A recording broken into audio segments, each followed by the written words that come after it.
జై శ్రీరామ్. ఈ యొక్క హేమలంబానామ సంవత్సరంలో వివిధ రాశుల వారి యొక్క రాశి ఫలాలు ఎలా ఉంటాయో ఇప్పుడు మనం తెలుసుకుంటాం. ముందుగా మేషరాశి.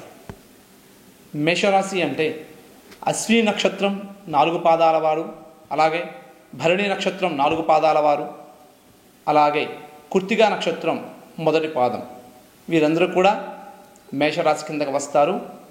చూ, చే, చో, లా, లీ, లు, లే, లో, ఆ అనేటువంటి అక్షరములు మొదలుగా గల పేర్లు కల వారందరూ కూడా మేషరాశి వారి అందుకే వస్తారు. వారి యొక్క ఫలితాలు ఎలా ఉంటాయి ఇప్పుడు మనం చూసుకుంటాం. మేషరాశి వారికి ఈ సంవత్సరం ఆదాయం 5, వ్యయం కూడా 5, అలాగే రాజపూజ్యం 3, అవమానం 1. ఈ రాశి వారికి భాగ్యాధిపతి అలాగే వ్యయాధిపతి గురుడు 6, 7 స్థానాల్లో సంచరిస్తూ ఉన్నాడు. అలాగే రాజ్యాధిపతి లాభాధిపతి అయినటువంటి శని భాగ్యస్థానాల్లో ఉండటం వల్ల మొత్తం మీద జాతక ప్రభావం చాలా చక్కగా ఉంటుంది. స్వశక్తి సామర్థ్యం చేత పైకి రాగలుగుతారు. గృహ జీవితంలో చాలా ఆనందంగా ఉంటుంది. అధిక ప్రయాణములు, పుణ్యక్షేత్ర సందర్శనలు ఇవన్నీ కూడా తలవని తలంపుగా అనుకోకుండా జరుగుతాయి. అలాగే ఏ వృత్తిలో ఉన్న వారికైనా కూడా సంవత్సరాది నుండి ఘనమైన ఆశయాలతో పైకి రాగలగడం, అధికారుల యొక్క అనుగ్రహం కలగడం, విలువైన వస్తువులు కొనగడం, ఎంతో ఘన విజయం సాధించడం, ఇటువంటివన్నీ కూడా మంచి కార్యక్రమాలందరికీ ఈ యొక్క మేషరాశి వారికి ఈ సంవత్సరంలో కలుగుతాయి. తమ శక్తికి మించిన పనులు చేసి ఎంతో ఘన విజయాన్ని కూడా పొందేటువంటి అవకాశం ఉంది. సంతాన ప్రాముఖ్యత, నూతన కార్యసిద్ధి కూడా కలుగుతుంది. ఈ రాశి వారు ఈ యొక్క సంవత్సరం వివాహాది శుభకార్యములు కూడా చేపడతారు. నూతన వస్త్ర అలంకార లాభాలు సిద్ధిస్తాయి. కీర్తి ప్రతిష్టలు కూడా పోయిన సంవత్సరం కన్నా కూడా ఎంతో ఎక్కువగా ఉంటాయి. అలాగే ఈ రాశి వారికి ప్రథమార్థంలో కొద్దిగా కుటుంబ కలహాలు ఉన్నప్పటికీ ద్వితీయార్థంలో ఈ యొక్క కుటుంబ కలహాలన్నీ కూడా వెళ్ళిపోయి వారి యొక్క గృహంలో ఎల్లప్పుడూ కూడా శాంతి సౌభాగ్యాలు కూడా కలుగుతాయి.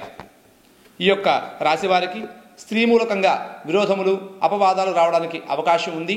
కాబట్టి ఈ రాశి వారందరూ కూడా కొంచెం స్త్రీ విషయంలో జాగ్రత్త వహించవలసింది.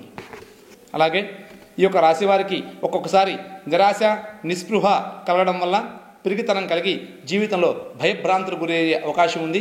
కాబట్టి ఈ రాశి వారు కొంచెం ధైర్యంతో ఏదైనా సరే కార్యక్రమాలు జరపవలసిందిగా కూర్చున్నాం. ఈ యొక్క సంవత్సరం ఉద్యోగులకు మిశ్రమ ఫలితాలు ఉంటాయి. అంటే ఉద్యోగుల్లో కొంతమందికి ప్రమోషన్లు రావడానికి అవకాశం ఉంది, కొంతమందికి రాకపోవచ్చు కూడా. కాబట్టి ఉద్యోగస్తులకు ఈ సంవత్సరం మిశ్రమంగా ఫలితాలు లభిస్తాయి. అలాగే కేంద్ర రాష్ట్ర ప్రభుత్వాల్లో పనిచేయే వారికి కొంతమేరకు ఫలిస్తుంది. అంటే గవర్నమెంట్ ఉద్యోగుల్లో వారికి పర్వాలేదు, కానీ ప్రైవేటు ఉద్యోగాల్లో ఉండే వారికి మాత్రం మిశ్రమ ఫలితాలు లభిస్తాయి. అలాగే నిరుద్యోగులకు నవంబర్ తర్వాత ఉద్యోగం లభించి జీవన స్థిరత్వం పొందుతారు. ఈ యొక్క మేషరాశిలో ఉన్నవారు నిరుద్యోగం కనుక ఉన్నట్లయితే ఈ యొక్క ద్వితీయార్థంలో మాత్రం వారికి ఉద్యోగ అవకాశాలు బాగా మెండుగా కనిపిస్తూ ఉన్నాయి. అలాగే రాజకీయ నాయకులు కూడా ప్రథమార్థం అంతగా ఆశావహకంగా లేదు. ద్వితీయార్థంలో మాత్రమే రాజకీయ నాయకులకు కూడా ఎంతో చక్కగా ఉండే అవకాశం ఉంది. ధనం మాత్రం మంచినీళ్ళ వలె ఖర్చు చేసే అవకాశం ఉంది. అనేక సమస్యలు కూడా ఎదుర్కొనే అవకాశం ఉంది రాజకీయ నాయకులు. అలాగే కళాకారులకు మాత్రం ఈ యొక్క సంవత్సరం అంతగా అనుకూలించదు. అవకాశాలు మాత్రం చాలా తక్కువగా వస్తాయి.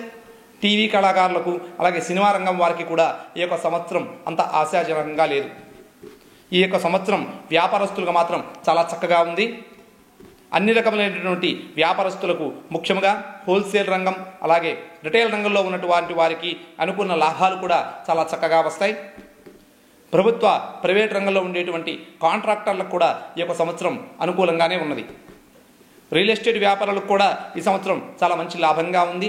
పోయిన సంవత్సరం కన్నా ఈ యొక్క సంవత్సరం ఎంతో లాభసూచకం కనిపిస్తూ ఉన్నది. అలాగే షేర్ మార్కెట్లో ఉన్న వారికి కూడా ఈ యొక్క సంవత్సరం చాలా చక్కగా ఉంది. గత కొంతకాలంగా రుణాలు పడి ఉన్నటువంటి షేర్ మార్కెట్ వ్యాపారస్తులు ఈ యొక్క సంవత్సరం రుణ మాఫీ అయ్యేటువంటి అవకాశాలు చాలా చక్కగా కనిపిస్తూ ఉన్నాయి. ఈ యొక్క సంవత్సరం వ్యవసాయదారులకు కూడా చాలా మంచిగా ఉంది. అధిక దిగుబడులు వస్తాయి. అలాగే వర్షాలు కూడా చక్కగా సకాలంలో వర్ష ప్రాప్తి లభించడం ద్వారా ఈ యొక్క సంవత్సరం వ్యవసాయదారులకు అన్ని రకమైనటువంటి పాడి పంట చాలా చక్కగా ఉండే అవకాశం కనిపిస్తూ ఉన్నది. అలాగే ఈ యొక్క సంవత్సరము చేపలు, రొయ్యలు వారికి కూడా చాలా చక్కగా ఉంది. చేపల వ్యాపారం చేసే వాళ్ళు కూడా ఈ యొక్క సంవత్సరం ఎంతో లాభదాయకంగానే ఉంటుంది. అలాగే కౌలుదారులు కూడా బాగా లభిస్తుంది. మొత్తం మీద వ్యవసాయం వాళ్ళకి కూడా ఈ సంవత్సరం చాలా చక్కగా ఉందని చెప్పాలి. మొత్తం మీద మేషరాశి వారికి ఈ యొక్క సంవత్సరం అంతా కూడా అనుకూలమైనటువంటి వాతావరణం బాగా లభిస్తూ ఉంది.